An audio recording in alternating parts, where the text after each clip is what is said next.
Welcome back to the garage. Since I've got a couple of lingering questions on this transmission, which I think we can resolve, I still need to make some progress, so we're going to move on to the transfer case. Dad and I spent a lot of time scrubbing the thing down, and hey, it's silver-ish. We can now see the casting number that corresponds to 48, and if that wasn't enough, here's your March 30th of 48 date stamp cast into the case. So probably the original transfer case. Everything's clean enough to actually work with now, so the next step is to go ahead and tear this thing down.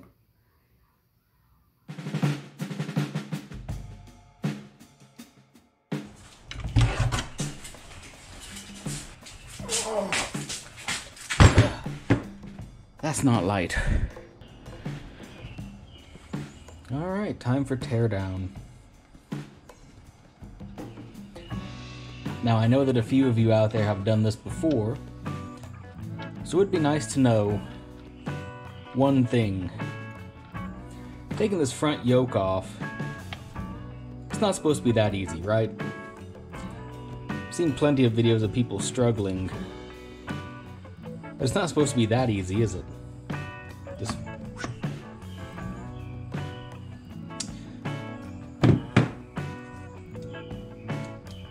that end play seems a little excessive.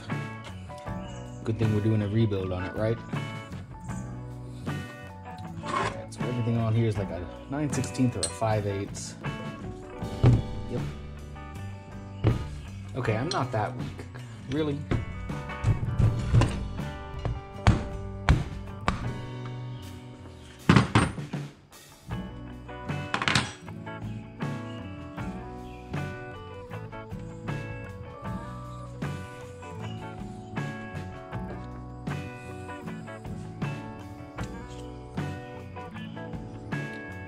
One spring looks good at least.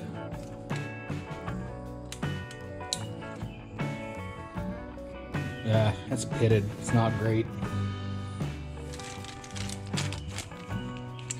I have some new ones, but they're too small.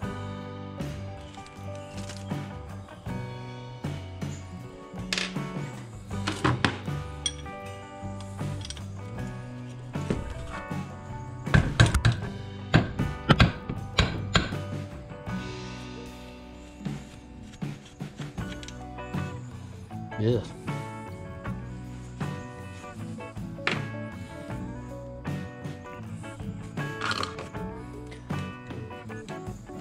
Looks like all of this needed thread sealer and didn't have it.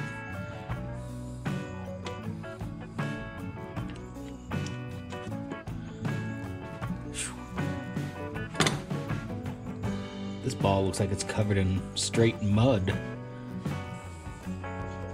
It is pitted to heck. That's getting replaced. But that pretty much tracks with what I found in the drain pan of this thing. It was as if just straight up dirt and mud had gotten into it.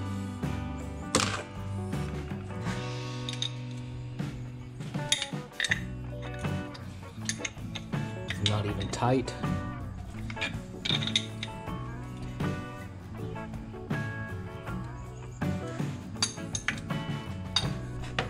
Pretty sure this is supposed to be safety wired too.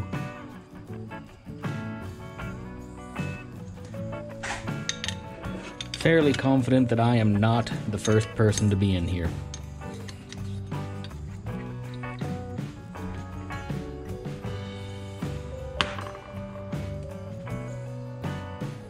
Ew, threads are all jacked up on that one.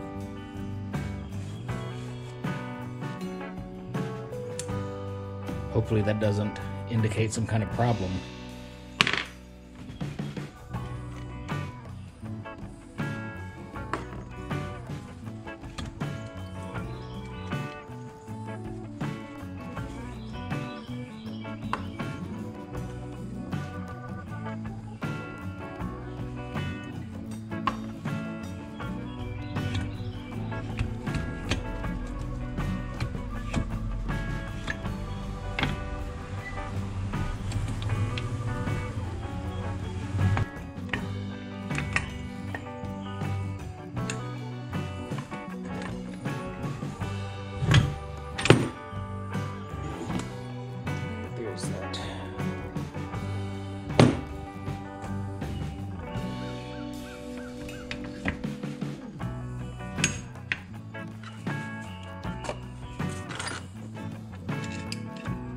Okay, there's the pill.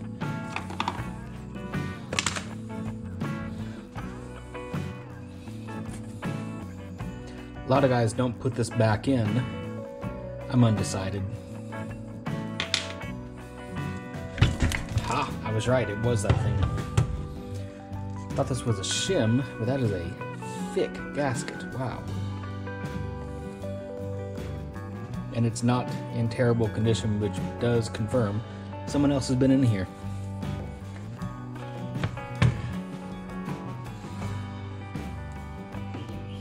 Alright, this doesn't really look that terrible. Snap ring is right where it should be. I should be able to get that out.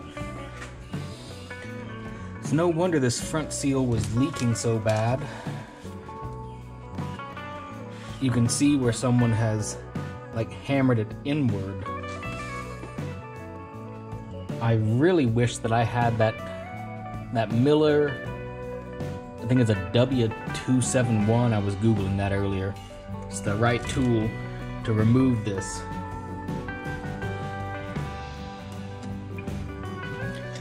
Gotta keep track of this stuff, otherwise it'll never make sense later.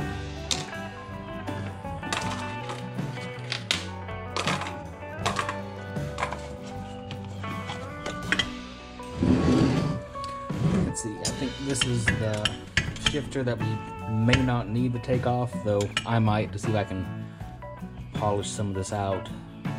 As rough as that is, I don't know if that seal on the front would even do anything.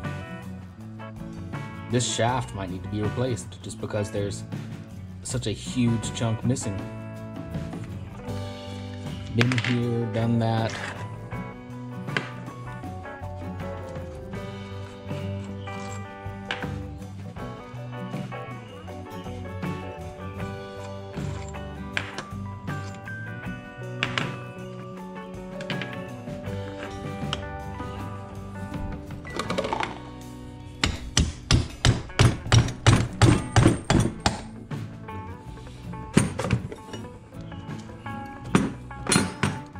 Kind of pays to have bought all these shop towels in bulk.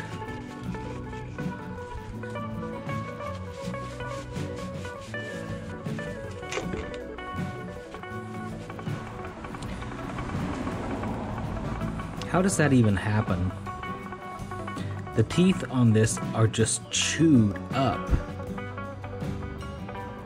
That's not rust, that is damage. How does that happen?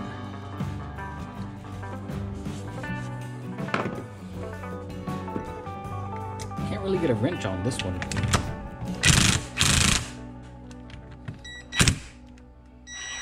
Yeah, it's trying to loosen it. There we go.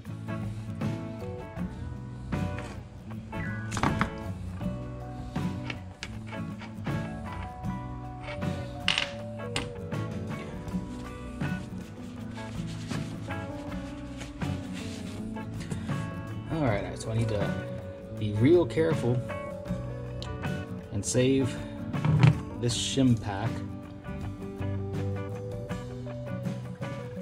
I'd say shim pack, but that's literally just one shim. I thought there were supposed to be more of these than just one. I'm at that point in the project where I think, maybe in hindsight I probably should have measured the end play to see how out of spec it was, just for comparison's sake. Unfortunately, that only occurred to me after the thing was torn down. So now I get to just rebuild it to spec and not worry about it. That's the right way to do it, I guess. Alright, let's see. Now I know I've said this before, but I may be just a simple country sysadmin. But that looks like some damn excessive wear. You can see how the teeth are supposed to be on this very first one, then you look at these next three, and that's missing some material. Now this whole shaft needs to come out. I should have paid more attention when I watched Metal Shaper and Schnitzelhaus do their thing.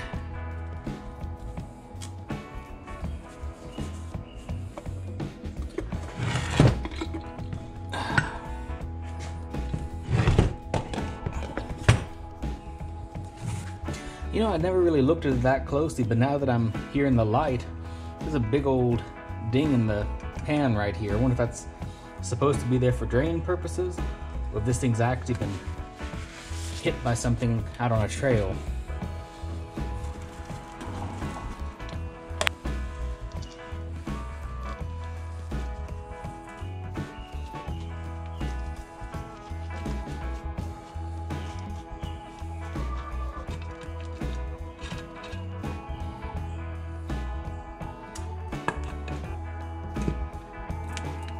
Yep, this gasket hasn't sealed anything since before the Berlin Wall fell.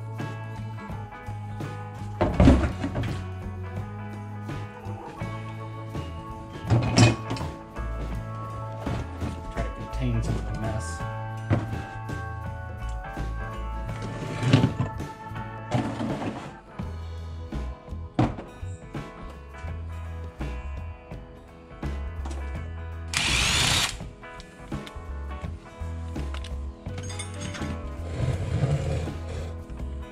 And I believe we drive this out to the rear. That is certainly the case. So on pretty much every other video I've seen, you actually have to drive this out. It doesn't just pull out. Like if I could take the gear off of it, it'd probably just slip right out. But yeah, that's just hanging out there. And since I'm probably replacing this anyway,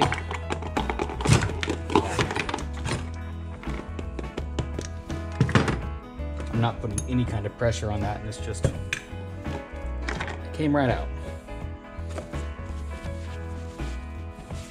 So if I need any other hints that this is gonna need replacement, that's the first one. All that pitting and damage is the rest of it. Oh, good Lord. Yep, so that's getting replaced.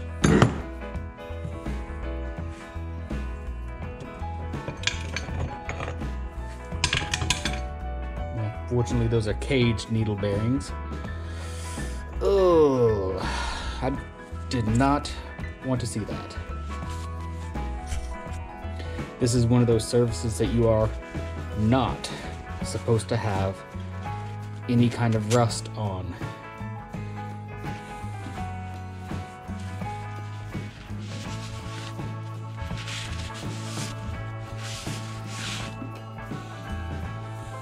This one too. But yeah, that don't look good. Some of these teeth do have some rust on them, as I'd seen from below before. A lot of it doesn't look terrible, and probably once I wash this, it might not be as bad as it looks, but that gives me pause about whether I should actually reuse this or not. I keep hoping to put some original parts back into this build. Yep, these are shot.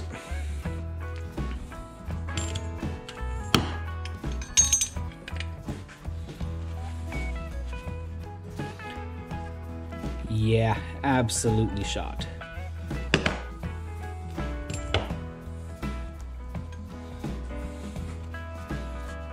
Here's that rear washer.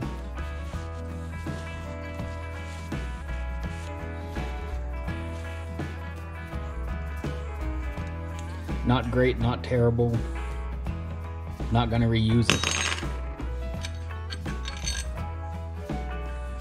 And the front.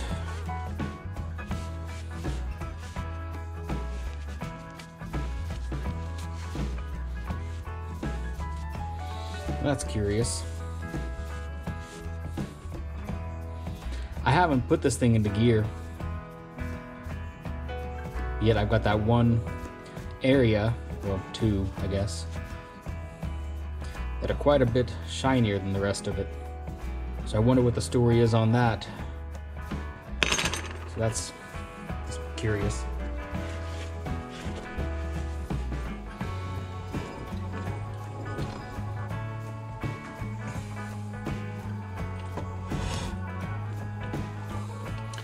Alright, all that's really left is getting the bearings and races at. I don't know if I can just tap it out this way or not. That seems to be quite effective.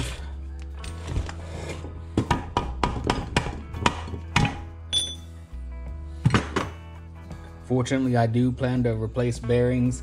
I've already got bearings and races. I preemptively ordered them, and I figured I'd replace them whether I needed to or not.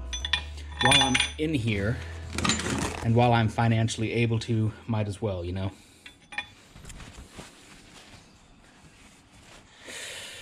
Junk.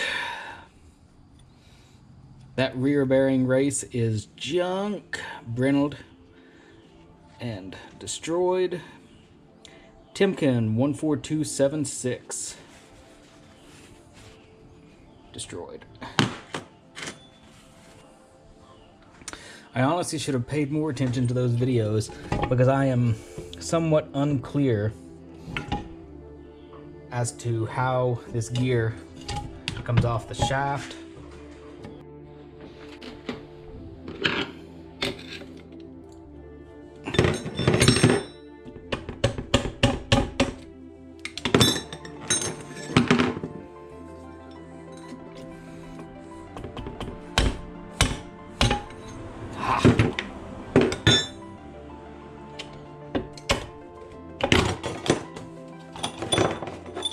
Probably usually don't shoot out the front like that, but finally, there we go. Yeah, leave that open.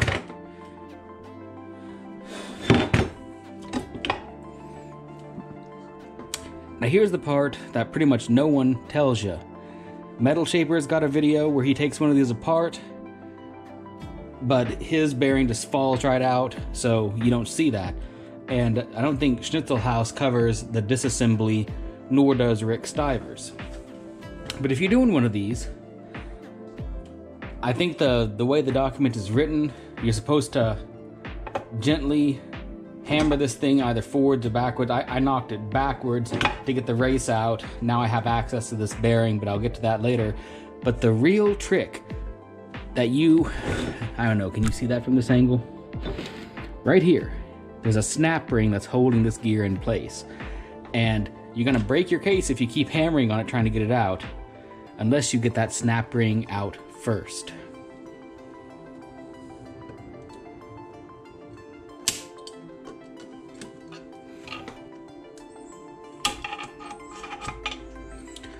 Alright, I've got it just out of the groove. This feels like a somewhat fragile snap ring as far as snap rings go in this whole Jeep system. It's out of the groove and it's just kind of sliding along to get out. I believe they say that if you remove this during your rebuild, you should replace this, and I understand why. It's already a little bit bent from that little bit of an attempt. And now the whole thing just comes apart. And don't forget this spacer in here. So you can see the spacer makes this sit just right at that little groove there. There it is, demystified. Even if it's only for me.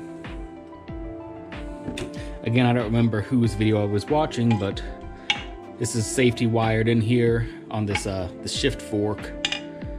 And someone says most of the time you don't take this out unless something's wrong with it. I intend to sandblast this case, so we're gonna go ahead and take that out. That is some stout safety wire.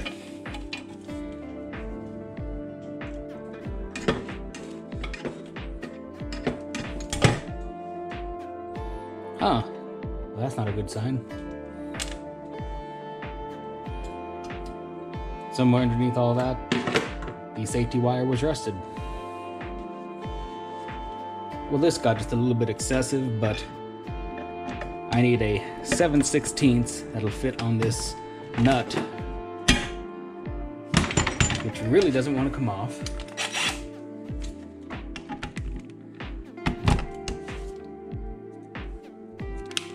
We'll just give her a nudge.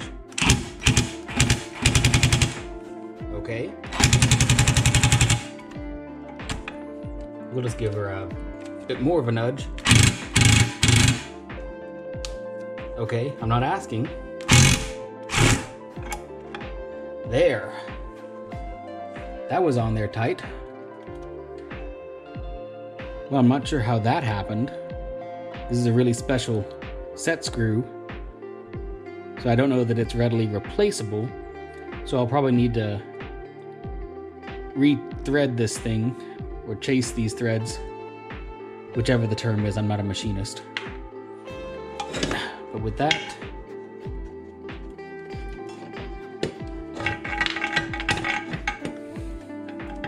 so as it turns out, this thing might have been full of water.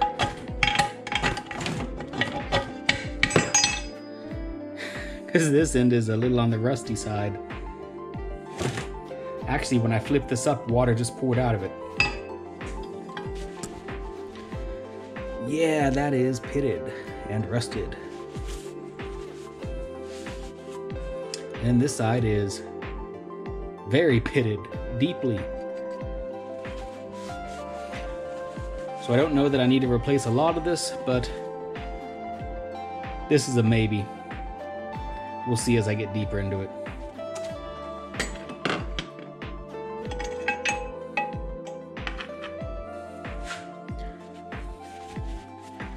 Get all of the forbidden chocolate off of this.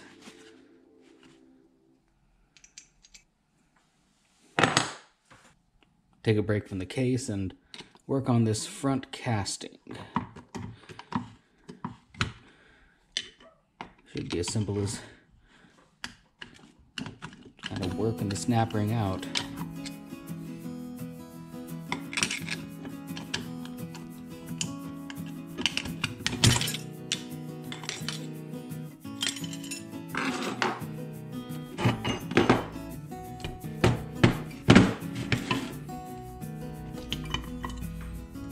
That came out probably easier than it should.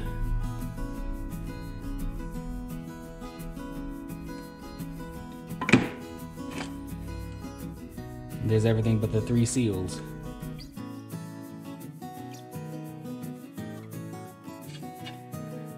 That.